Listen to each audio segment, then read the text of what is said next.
Yang pertama adalah talafut bin niyah, melafalkan niat. Melafalkan niat dengan niat itu beda. Kalau melafalkan niat berarti menggunakan lisan, diucapkan dengan keras. Ini hukumnya sunnah. Tapi kalau niat hukumnya fardu, rukun. Kalau tidak niat maka wudunya tidak sah. Maka jenengan wudu, biasanya kalau orang-orang itu kan pas ada air seperti ini kan sambil diucapkan keras-keras, itu hukumnya sunnah. Dan niat ini tempatnya di hati.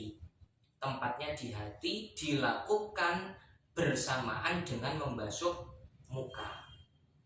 Kalau jenengan hanya membasuh muka tok, ketika membasuh muka dalam hatinya ini tidak ada nawaitul wudu alirafil hadasil asghari fardholillahi ta'ala, wudunya tidak sah. Nah, melafalkan niat sebelum membasuh muka ketika ngambil air seperti ini, nawaitul wudu alirafil hadasil, banter boleh ngucap, ini hukumnya sunnah. Tujuannya apa? Tujuannya untuk membimbing hati agar ketika niat nanti lancar. Tujuannya seperti itu. Nah, udah melafalkan niat terlebih dahulu, ya kan? Nawaitul wudu'a lirafil hadasil asghari fardholillahi ta'ala. Kemudian ambil air dibasuh muka. Cara membasuh muka yang paling utama ini dari bagian paling atas. Perhatikan, semua batasan muka ini harus terkena dan harus dilebihi sedikit, nggak boleh ngepres. Batasan muka itu dari mana, Pak? Batasan muka itu kalau dari atas itu dari tempat tumbuhnya rambut sampai bertemunya dua rahang. Nanti di sini. Nah, ini.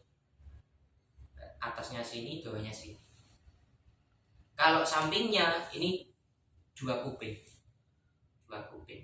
Nah, cara membasuhnya jenengan jangan ngepres hanya batasnya tok, tapi dilebihkan. Ambil air langsung dari atas bagian air diratakan seperti ini. Meratakan sela-sela bagian muka ini hukumnya sunnah. Jadi bagian jari telunjuk ini jenengan ambil air, bagian jari telunjuk jenengan perhatikan. Ini nanti akan tujuannya untuk mengusap, untuk menggosok bagian sela-sela mata sini. Seperti ini, ambil air. Nah. Seperti ini. Itu. Jelas nggih? Ada pertanyaan? Atau enggak saya lanjut? Cukup. Sunnahnya ya.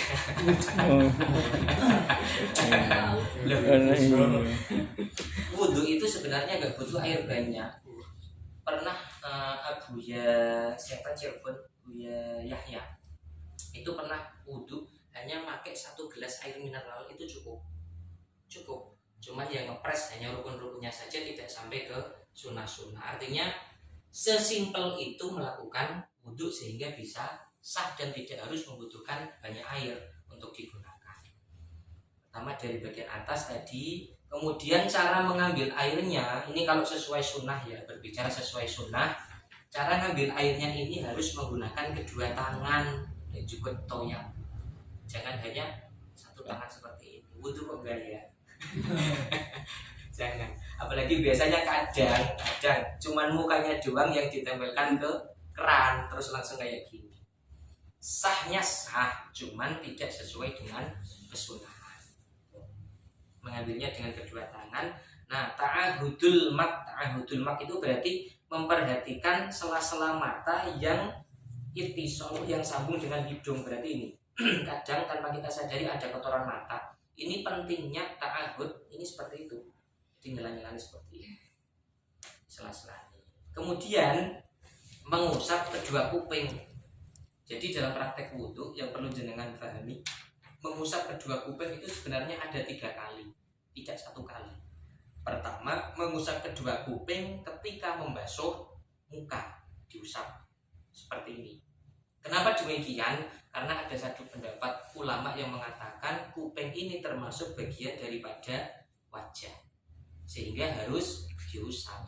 Ulama Imam Syafi'i di sini mengatakan hukumnya sunnah dalam rangka menghindari perbedaan pendapat yang mengatakan bahwa kedua kuping ini termasuk bagian wajah. Terus sambil digosok-gosok, yang punya jenggot tebal lebat, ini sunnahnya dilakukan tahlil atau menyela-nyelai jenggot. Caranya seperti apa? Caranya diambil dari bawah seperti ini, bukan dari atas seperti ini, digosok-gosok seperti ini, enggak.